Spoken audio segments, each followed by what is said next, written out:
Thank you for joining us for Grim Advice with Gretta Myers. You've entered the grimoire. Let's turn the page together.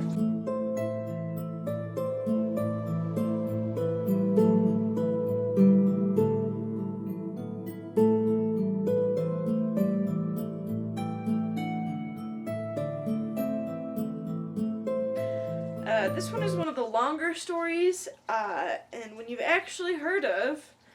And I'm gonna warn you, my analysis ended up being a lot longer than I intended. So this is gonna be a long video, so if you want to just skip to the end of the story, that's fine by me.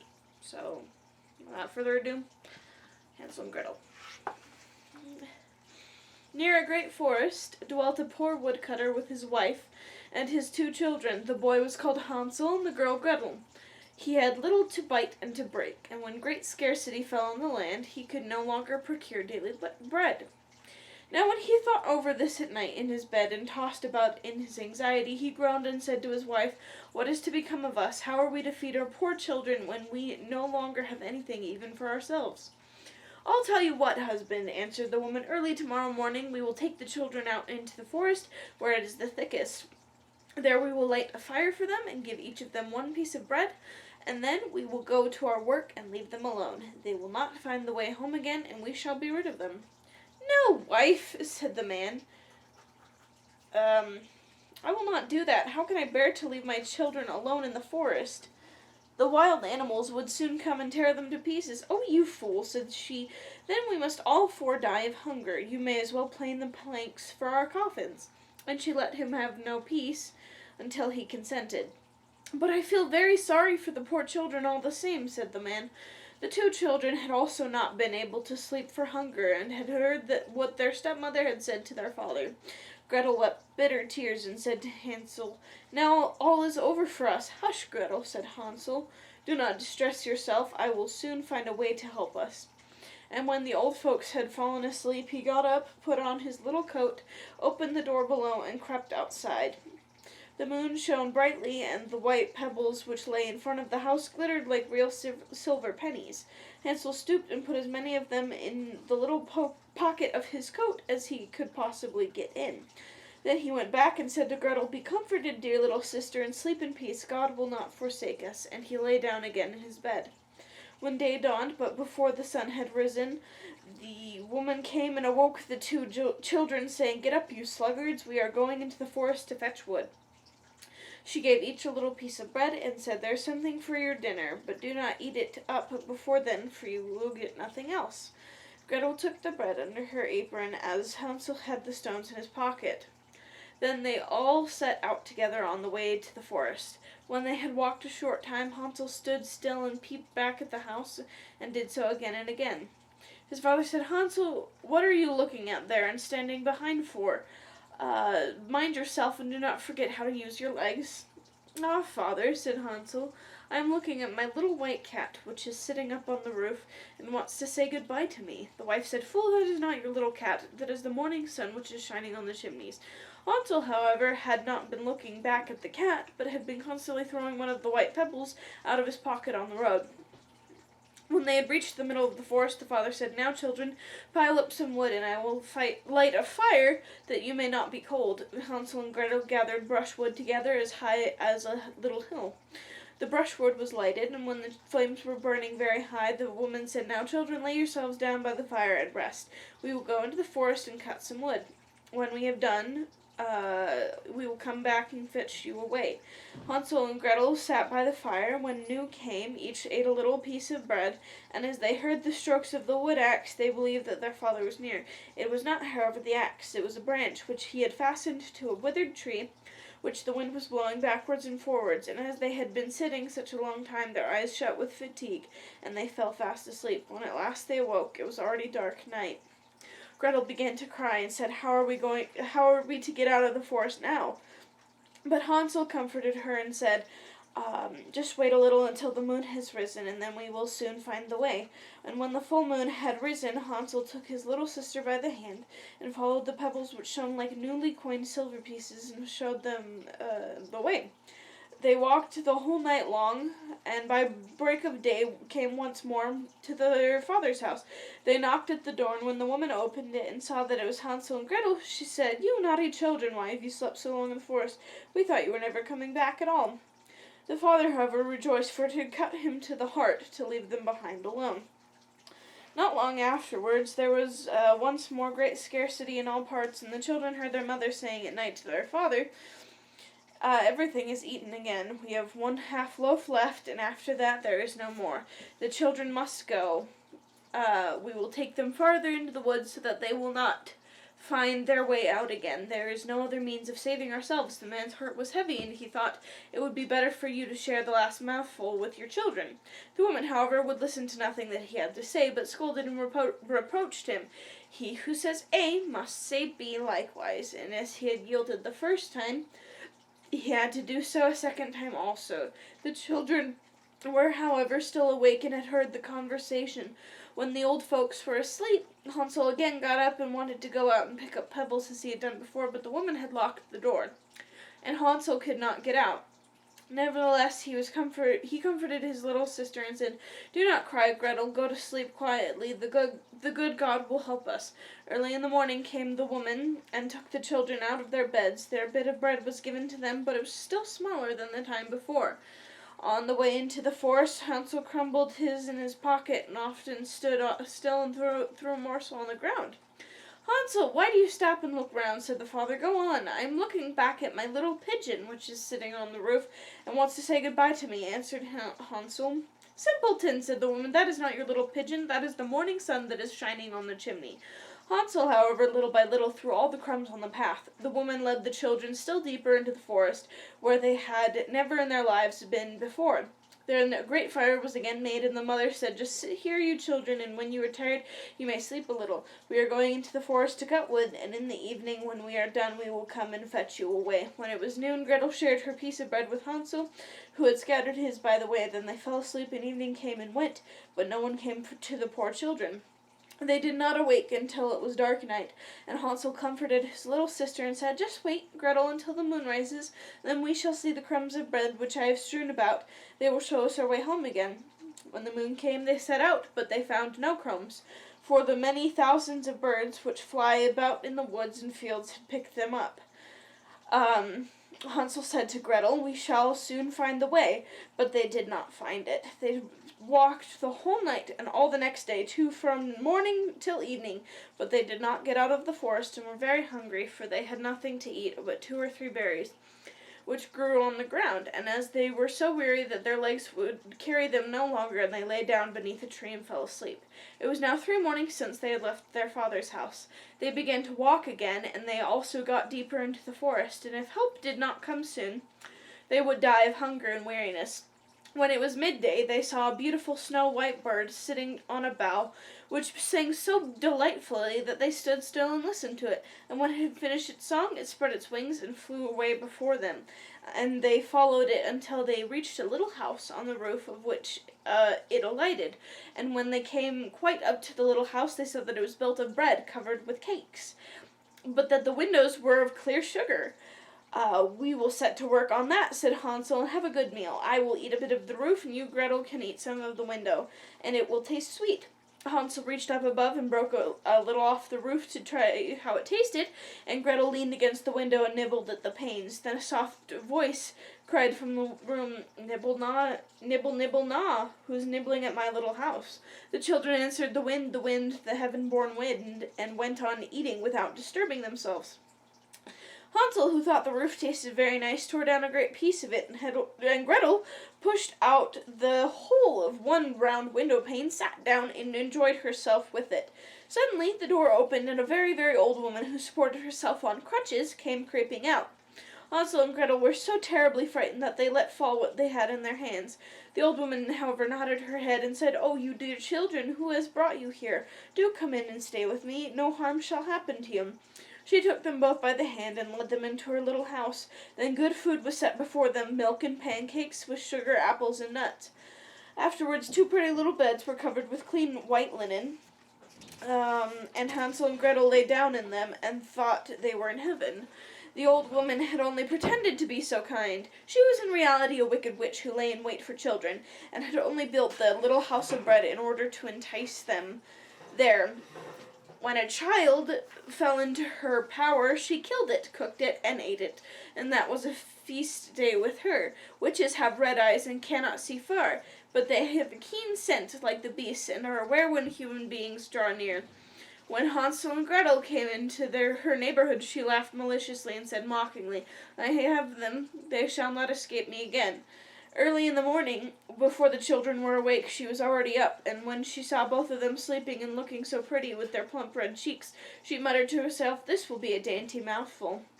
Then she seized Hansel with her shriveled hand, carried him into a little stable, and shut him in with a grated door. He might scream as he liked, that was of no use. Then she went to Gretel, shook her till she awoke, and cried, "Get up, lazy thing, fetch some water, and cook something good for your brother. He is in the stable outside, and is to be made fat, and when he is fat, I will eat him." Gretel began to weep bitterly, but it was all in vain. She was forced to do what the wicked witch ordered her. And now the best food was cooked for poor Hansel, but Gretel got nothing but crab shells.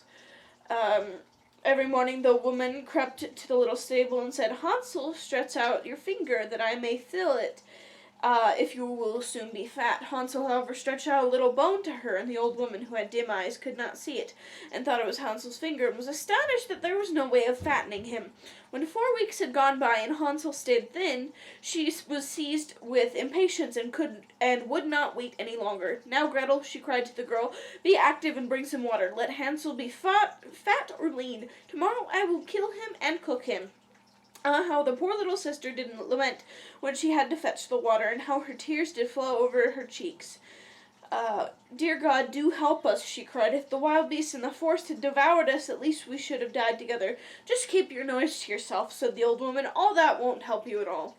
Early in the morning, Gretel had to go out and hang up the cauldron with the water and light the fire. "We will bake first," said the old woman. "I have already heated the oven and kneaded the dough." She pushed poor Gretel out to the oven, from which flames of fire were already darting. "Creep in," said the witch, "to see if it's properly heated, so that we can shut the bread in." And once Gretel was inside, she intended to shut the oven and let her bake in it, and then she would eat her too. But Gretel saw what she had in her mind, and said, "I do not know how I am to do it. How do you get in?" "Silly goose," said the old woman, "the door is big enough. Just look, I can get in myself." And she crept up and thrust her head into the oven. And then Gretel gave her a push that drove her far into it, and she shut the iron door and fastened the bolt. Oh! Then she began to howl quite horribly, but Gretel ran away, and the godless witch was miserably burnt to death. Gretel, however, ran like lightning to Hansel, opened his little stable, and cried, "Hansel, we are saved, the old witch is dead." Then Hansel sprang out like a bird from its cage when the doors opened for it. How they did rejoice and embrace each other and dance about and kiss each other, and as they had no longer any need to fear her, they went into the witch's house, and in every corner there stood chests full of pearls and jewels. "These are far better than pebbles," said Hansel, and thrust into his pockets whatever could be got in. And Gretel said, "I too will take something home with me," and filled her pinafore full. "And now we will go away," said Hansel, "that we may get out of the witch's forest." When they had walked for 2 hours, they came to a great body of water. "We cannot get over," said Hansel. "I see no footplank and no bridge." "And no boat crosses either," answered Gretel, "but a white duck is swimming there. If I ask her, she will help us over." Then she cried, little duck, do you see? Hansel and Gretel are waiting for you. There's never a plank or a bridge in sight. Take us across on your back so white." The duck came to them, and Hansel seated himself on its back, and told his sister to sit by him. "No," replied Gretel, "that will be too heavy for the little duck. She shall take us across, one after the other." The good little duck did so, and when they were safely across and had walked for a short time, this forest seemed to be more and more familiar to them, and at length they saw from afar their father's house. They began to run, rushed into the parlor, and threw themselves into their father's arms. The man had not known one happy hour since he had left the children in the forest. The woman, however, was dead. Gretel emptied her pinafore until pearls and precious stones ran about the room, and Hansel threw one handful after another out of his pocket to add to them. Then all all anxiety was at an end, and they lived together in perfect happiness. My tale is done. See the mouse run. Whoever catches it may make himself a big fur cap out of it.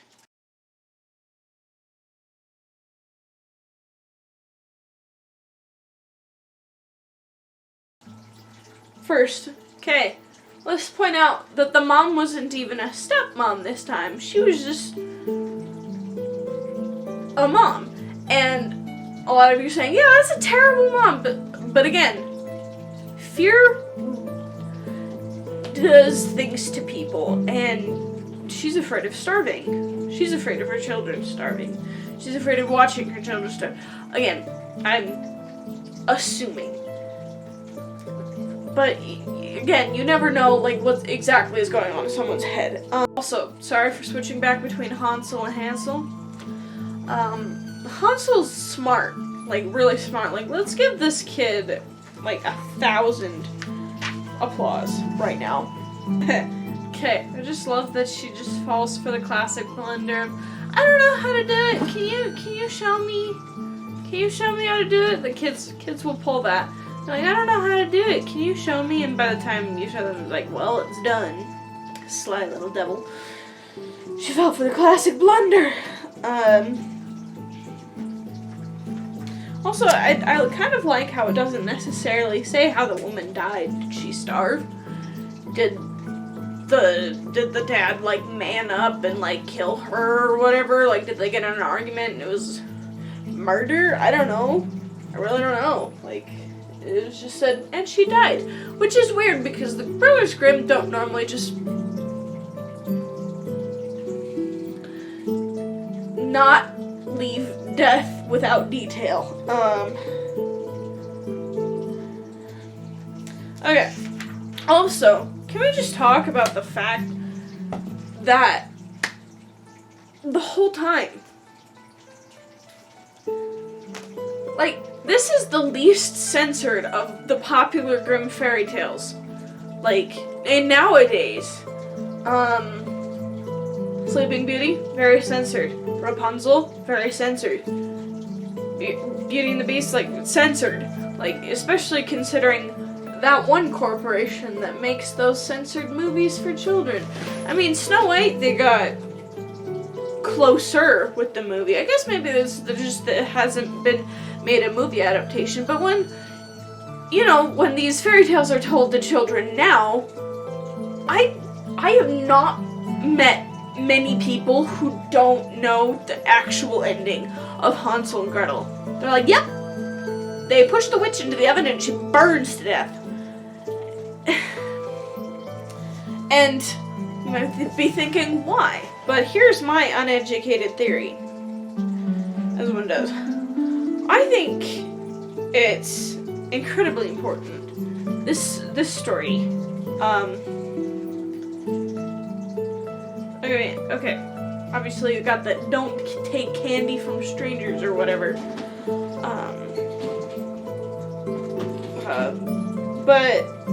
Or just don't trust strangers in general. Which in reality is pretty outdated. Because we're surrounded by strangers.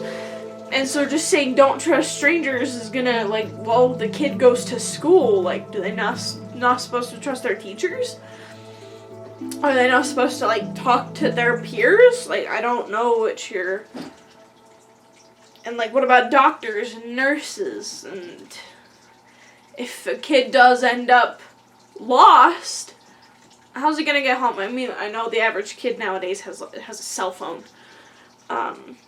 But say he doesn't. Say he loses his cell phone and he's lost in a park. And again, not that I'm saying don't, like, trust them completely, but like, don't trust strangers is kind of unrealistic.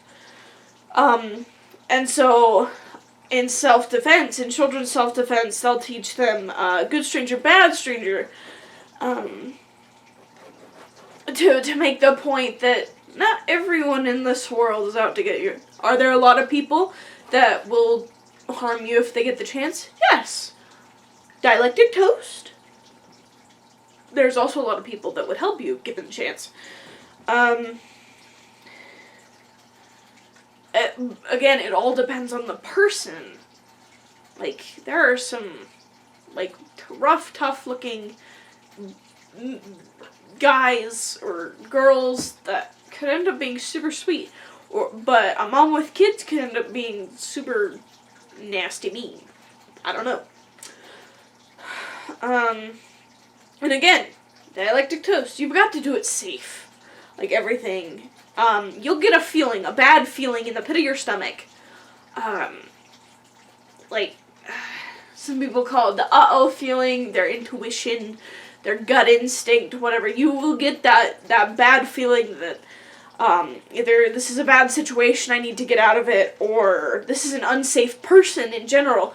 Maybe not a bad person, but unsafe. So you need to stop, you need to get away from them.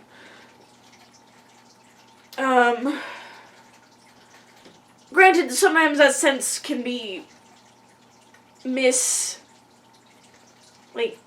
it can be tweaked through experiences and paranoia and different mental illnesses or different substances you're on.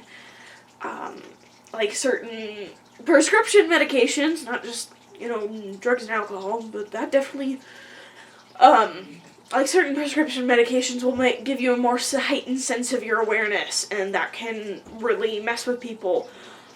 Or just general life experience, like, someone who gets bit by a dog is going to think all dogs are bad. So, again, so if you're starting to think everyone around you is evil, and I recognize quarantine's really hard and everyone's getting on each other's nerves, but there's a difference between people are getting on your nerves and I am certain that every single person I know is out to get me. If you're feeling that, seek help. I mean, obviously I'm no mental health professional, but I'm speaking from my experience and other people's experiences, so just,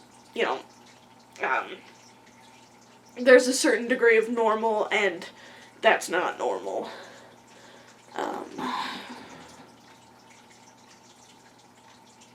Okay, going back to the idea of self-defense, which is why I think this story hasn't been dumbed down as much. Like, Little Red Riding Hood is another one that's not as dumbed down as some versions you'll get the dumbed down, but it's less often as these other Grimm fairy tales that are really popular and are misrepresented all the time. Not misrepresented, whatever. That's why I think it's so important, is because it shows very clearly this idea of self-defense that kids can do. It's not saying beat the bad guy up. Although, come on, she's an old lady on crutches. I mean, I get that she probably has magic because she's a witch. But again, witch is a very different term than it was in those... Witch, in those days, was any woman who was considered abnormal.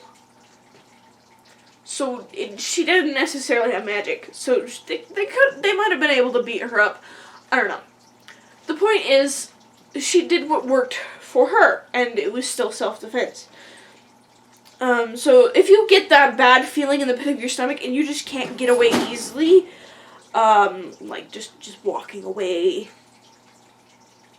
the final choice of what you do is up to you.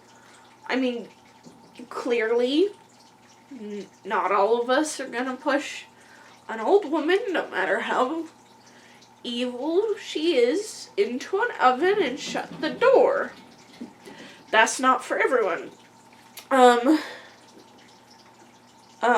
Every situation is different. There's not something you can say for every single... When teaching self-defense, they don't say this is going to work for every single situation. In fact, they clearly say every situation is different, and in the end, it's up to you. And what you do is valid. More on that later. But what I'm saying is, it's okay to do it like Gretel. It's okay to do absolutely everything you can and have to keep you and yourself and other people around you safe. And get out of there. And that Yeah, like, she did everything in her power. She tricked the witch, she cooked the witch, and she got herself and Hansel out of there. And that's valid! It is very valid to do everything, absolutely everything you are able to do to get yourself and others to safety. It's valid. And it is valid to not be able to get anyone to safety but yourself. It might suck. And it's still valid. Dialectic toast. It is also to not be able to do anything in the moment. I mean, originally in the beginning, Gretel, like, for a month, it says that for a month they stayed there. And they didn't do anything necessarily in the situation. The dad, when the mom was like, we gotta go and abandon them in the forest, he didn't like it, but for him in that situation, it made sense. Okay, so again, every situation, as we've seen, is different, and I'm not you, so I cannot tell you, I cannot possess you in that moment and say, do this. Well, that would be cool. It probably wouldn't end well, because I'm not as good under high pressure situations as I am on camera. I'm not even that great on camera. So there are four responses to fear: fight, flight, freeze, and fawn. Fawn is one that has come up more recently and has been talked about and, like, explored more recently, while fight, flight, and freeze have said to be more, like, prehistoric in nature. And so let me give you a little bit of a breakdown. Fight, I mean, you punch something, or you kick something, you bite something, you fight, you clawing to the nail, or you yell or scream. Now, let me be very clear. They are different things. Yelling is a good thing to do in situations like these. Screaming is almost never a good thing to do. Like yelling "no" in a big and loud in a situation is a good idea, and especially because it like tells people around you, no, this is not something that I want to be happening to me right now. Like, go away. Again, it kind of depends on the situation and the fear. Like, if again, these reactions and responses can be tweaked and messed with due to life experiences. So if someone like comes up behind you at school and was like, "Hey man," and you just "no," and everyone's like, "What the heck?" It's probably a bit of a too big reaction. I'm not gonna say overreaction, but too big a reaction for the moment. Screaming, on the other hand, is one. A lot of times, police officers have said that if there's screaming going on, they can mistake it for fun, because there's a lot of times when the kids will be running around or stuff, and they'll be screaming, and it'll be fun, and they're having a good time. So police officers will ignore screaming. They will come with you yell. Yelling comes from the diaphragm, from the gut. It does not come from the voice box. That's the other important key, because if you yell, you're not going to lose your voice. If you scream, your voice is going to be gone pretty quick. Okay, and then back to the breakdown. Flight, you run away. Or sometimes you mentally run away, paired with the next one is freeze, where you freeze. Like, if something's happening, like, stereotypical movie reaction, you hear, like, the two big baddies are, like, doing a drug deal, so you, against the wall, you breathe really quietly, really, because you're trying not to be seen or heard. And some people their bodies will freeze, and they'll stop, like, physically reacting, and sometimes they'll mentally dip. They'll be like, peace, y'all, I'm gone.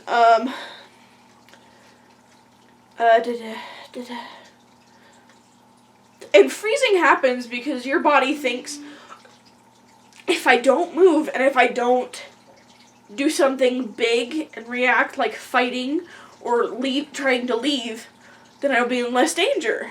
And sometimes, and that's valid. It's valid. Sometimes it's true.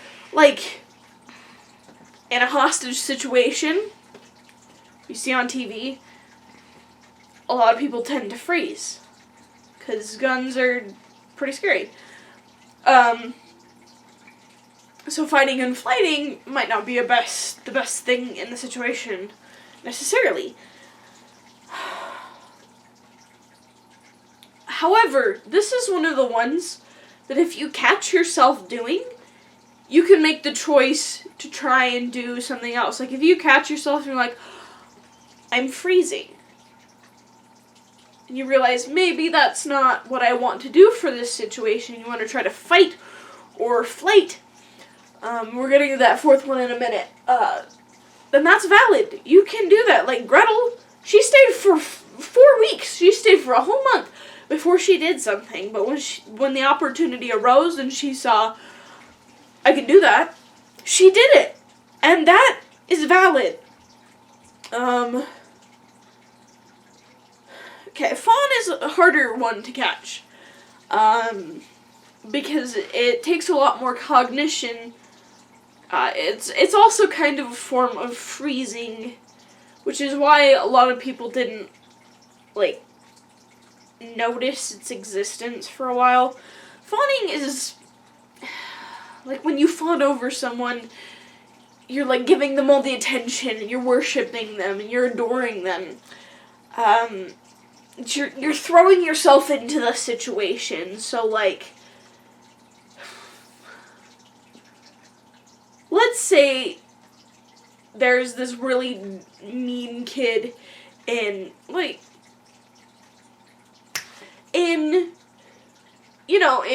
movies, there'll be the bully, and the bully's like toady or sidekick. And the sidekick is usually throwing themselves into it. They're like, well, if you can't beat him, join him. Not that that's necessarily always bad, but it's like, well, this person's big and scary, so if I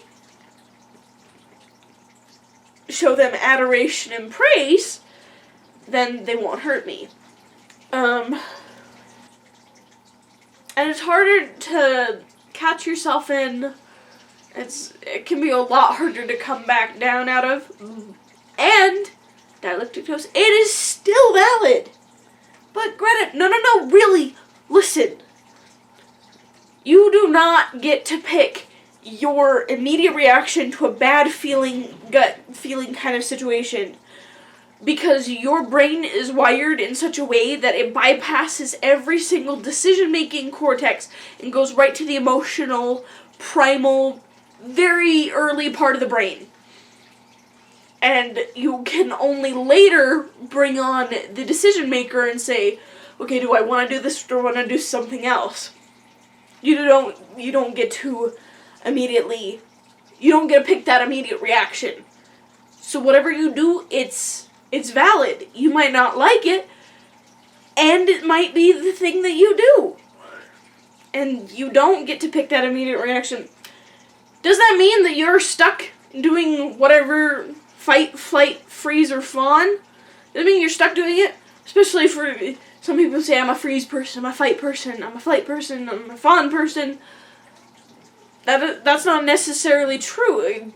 Sure, you might find yourself in similar situations, you react the same, but in different situations you might react completely differently, and so you're not expected because you're used to dealing with the other one. So do you have to just lie down and say, I can't help it, that's the way I am, I fight? No, you don't.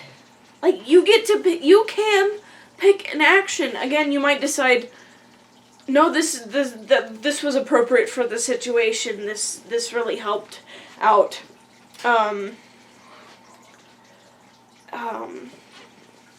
just because your brain told your body what it needed to do at the time, and so you might decide, no, maybe I'll tweak it a bit, but this was the right track. Thanks, brain. Fist bump. That didn't work.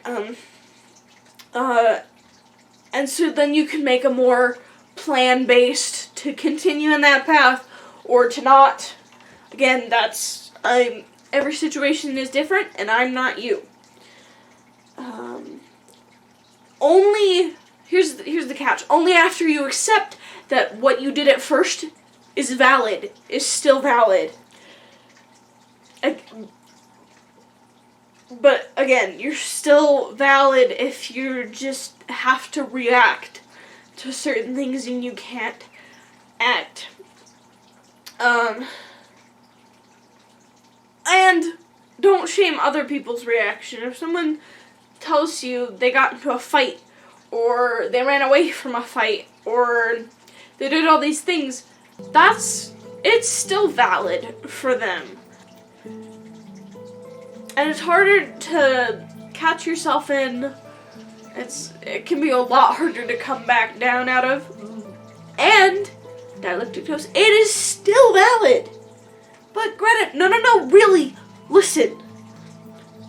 You do not get to pick your immediate reaction to a bad feeling, gut feeling kind of situation, because your brain is wired in such a way that it bypasses every single decision-making cortex and goes right to the emotional, primal, very early part of the brain.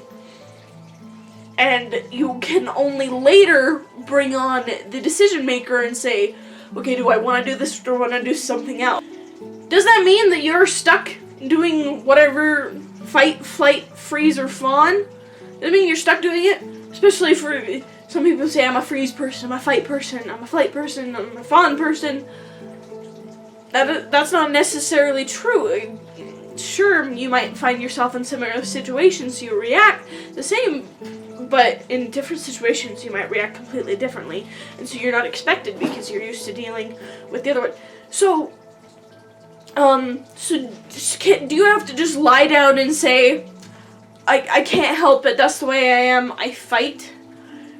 No, you, and just because your brain told your body what it needed to do at the time, and so you might decide, no, maybe I'll tweak it a bit, but this was the right track. Thanks, brain.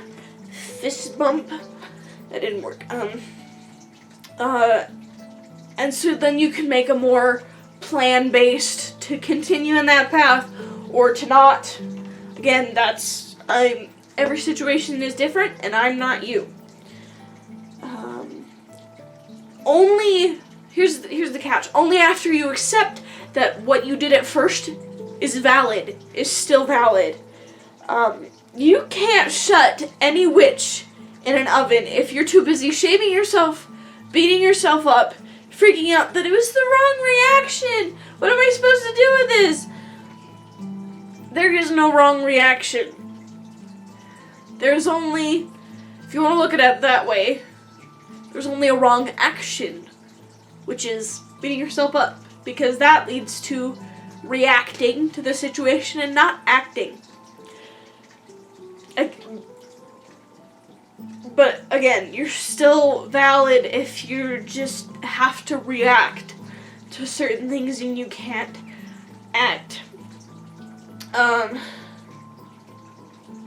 And don't shame other people's reaction. If someone tells you they got into a fight, or they ran away from a fight, or they did all these things, it's still valid for them. And if you could dive into their brain, and the amygdala specifically is the one that is in charge of all of this, then you would probably understand why they're doing what they're doing. Granted, does that mean you can't still help them to an action or trying to find a different reaction if it's a consistent problem? No, you can still try. And so if you're just surviving this quarantine, if you're just reacting to this quarantine and this pandemic, and you really don't like you're not taking some big actions like writing a book, or like if you're just surviving day to day, or maybe not surviving so great, maybe you're really struggling, and that's valid. All the memes that say if you don't come out of this with some big project or quest completed, then you didn't lack time, you just lacked discipline. Those are people that are jumping into this. They're throwing themselves into it, and that's how they're coping. If you're coping and reacting in a different way with one of the 4 different F's, then that's valid. You're valid. That's my point. Is that you can do hard things, and you can shut witches in ovens. You can do what you need to be safe once you accept that you're valid. You're valid. And it's also valid, dialectic toast, to not accept that you're valid, because that's where you're at right now. It sucks, but you're there, and I'm with you. I feel you. You're okay. This has been Grim Advice with Gretta Myers. Thank you for joining us for this happily ever after, or not so happily ever after. That's up to you. Either way, this is the end for the episode, so tune in later to learn more, and we can turn a new page together.